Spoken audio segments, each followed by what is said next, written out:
Bismillahirrahmanirrahim. Assalamualaikum warahmatullahi wabarakatuh. Hai teman-teman, perkenalkan, nama saya Siti Rohmatullah Mulia. Saya berasal dari Institut Agama Islam Hamzah WDI Pancor, Fakultas Tarbiyah, Prodi Pendidikan Guru Madrasah Ibtidaiyah.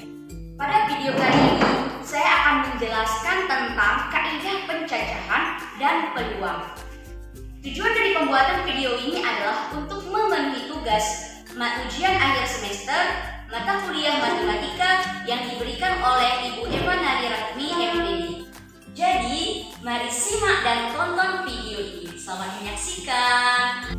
Sebelum mengetahui lebih lanjut apa itu kaidah pencacahan, terlebih dahulu kita harus mengetahui definisi dari kaidah pencacahan, bagaimana metode atau cara yang digunakan dalam kaidah pencacahan, serta contoh-contoh dalam kaidah pencacahan. Untuk itu, kita harus mengetahui apa itu definisi dari kaidah pencacahan.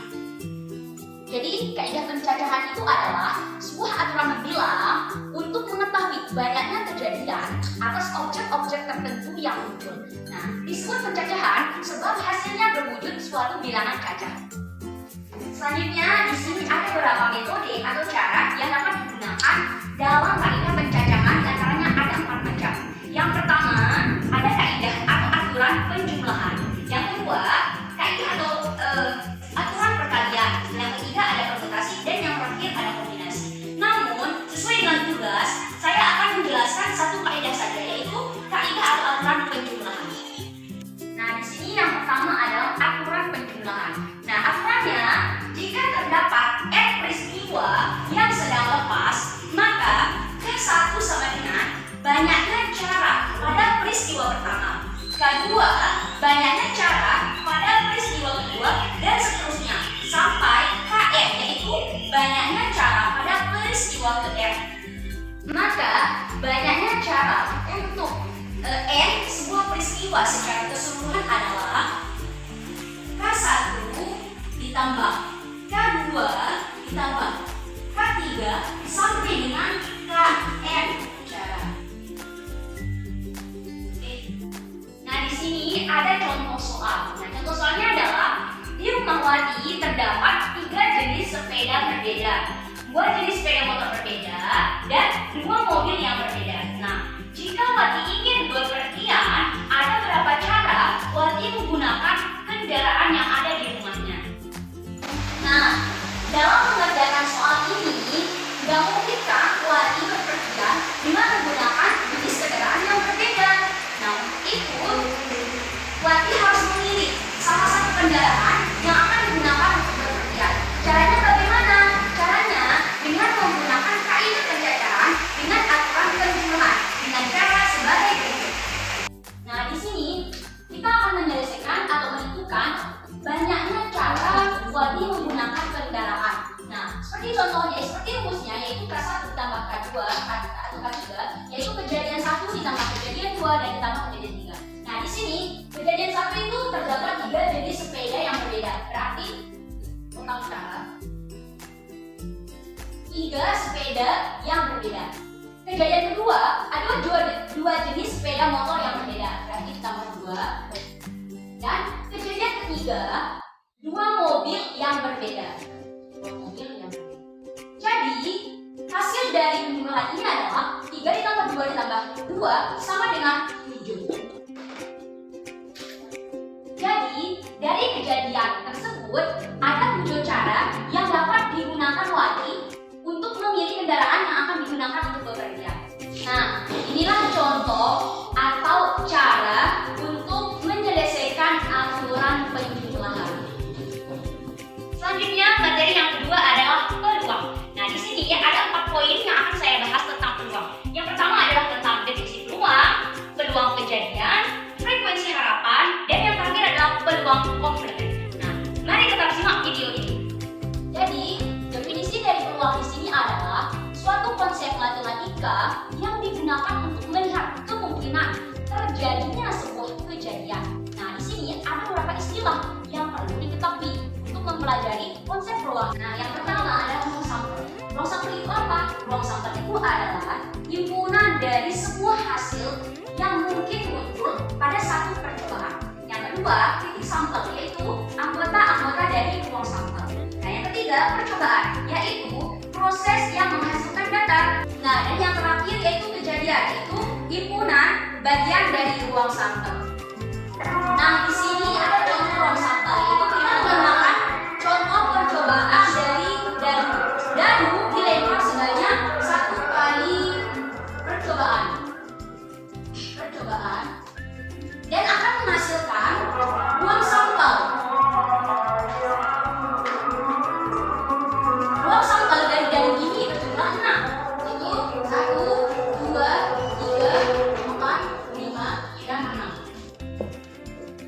Dan titik sampelnya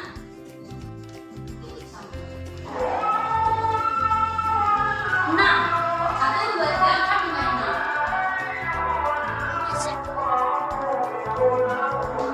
Selanjutnya kejadian muncul pada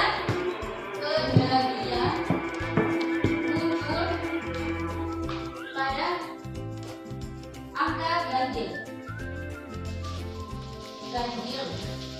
yaitu 1, 3, dan 5.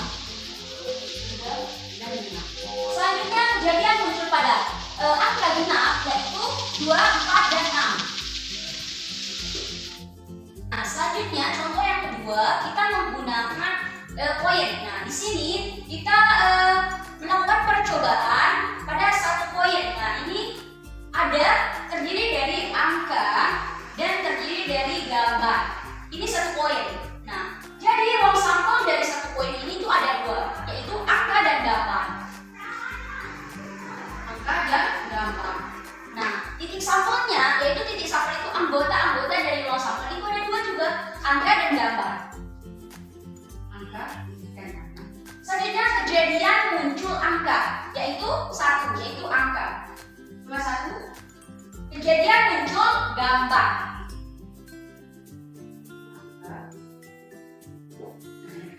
Nah, inilah hasil dari percobaan melempar 1 poin. Selanjutnya kita akan menentukan ruang sampel.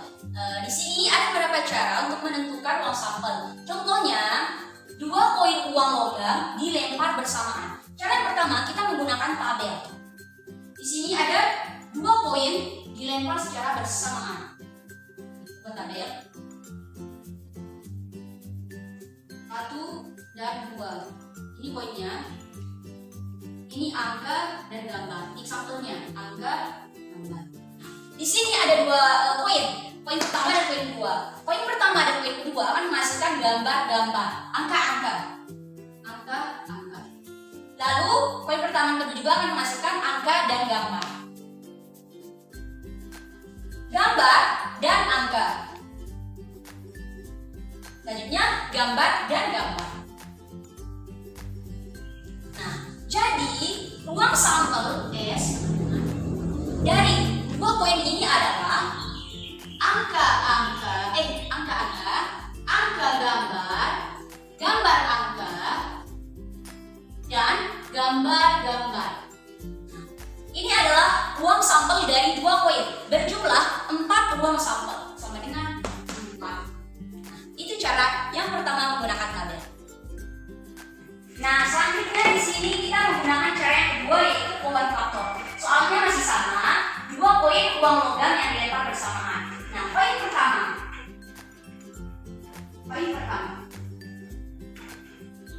angka, gambar. Poin kedua,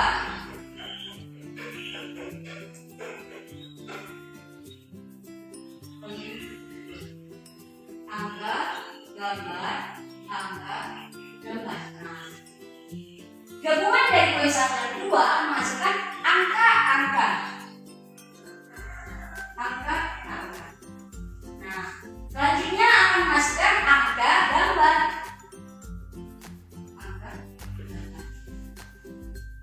Selanjutnya juga akan menghasilkan gambar angka. Dan yang terakhir, lemparan selanjutnya antara poin 1 dan poin 2 akan menghasilkan gambar-gambar. Nah, jadi titik sampel dari 2 poin ini adalah 4, yaitu angka-angka, angka gambar,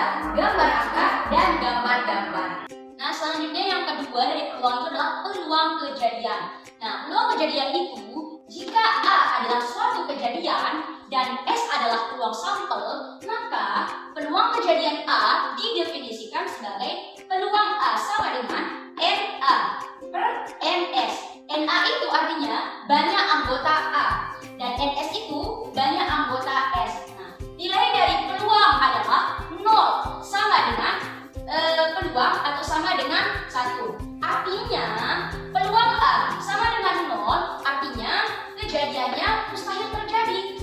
Nah, kalau peluang sama dengan 1, artinya kejadiannya pasti terjadi. Di sini ada contoh soal. Soalnya itu 3 poin dilempar bersamaan. Peluang munculnya 2 angka satu gambar adalah, di sini tadi rumusnya adalah NA, yaitu banyaknya anggota A sama dengan banyaknya anggota A. Banyaknya anggota A, yaitu 2 angka dan 1 gambar. 2 angka, 1 gambar. Yaitu tersusun dari angka-angka gambar, angka-angka, dan gambar angka.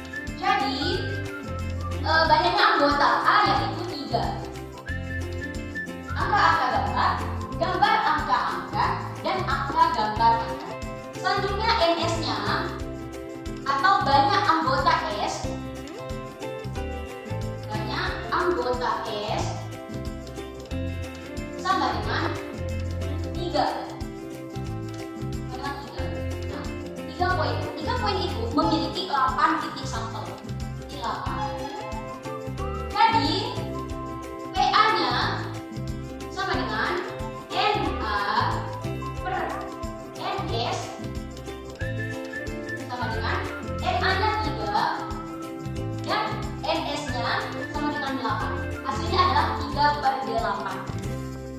Nah, selanjutnya pembahasan yang ketiga dari peluang adalah frekuensi harapan, yaitu hasil kali peluang suatu kejadian dengan frekuensi atau banyaknya percobaan. Dirumuskan sama dengan FH frekuensi harapan sama dengan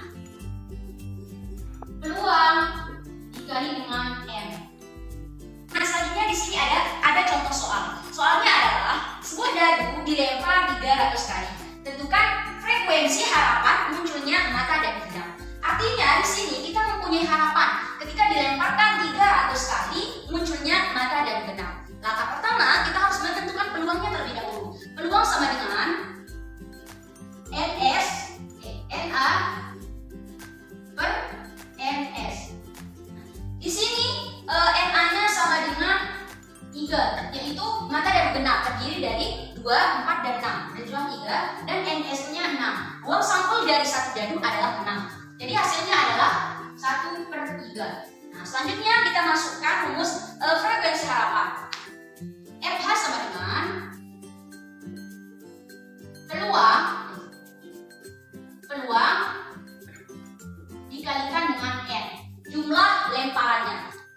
Peluangnya 1/3 dikali 300 sama dengan 150. Nah, jadi dadu yang dilempar 300 kali akan memunculkan mata dadu genap sebanyak 150. Nah, selanjutnya yang terakhir adalah peluang komplement, yaitu komplement suatu kejadian A terjadi sama artinya dengan kejadian A tidak terjadi. Jadi peluang di sini adalah peluang kejadian A dan peluang komplement artinya peluang kejadian bukan A.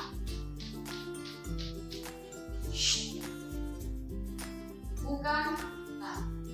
Jadi peluang ditambah peluang komplement sama dengan 1. Jadi peluang komplement sama dengan 1 min peluang. Nah, di sini ada contoh soal. Soalnya yaitu dari seperangkat kartu BDD diambil satu kartu aja. Tentukan peluang terambilnya bukan kartu king. Nah, di sini peluangnya yaitu peluang terambilnya kartu king, yaitu 4/52. Dari mana kita memasukkan 4/52? Kartu king itu terdiri dari 4 ini, 2 warna hitam dan 2 warna merah. Ya, kita menghasilkan 52 itu 4 dikali 13. Nah, dalam satu set kartu itu terdiri dari 14 sebenarnya dan 13. Jadi hasilnya adalah 52. Oke. Selanjutnya peluang komplementnya itu peluang terambilnya bukan kartu king, yaitu sama dengan peluang komplement satu min peluang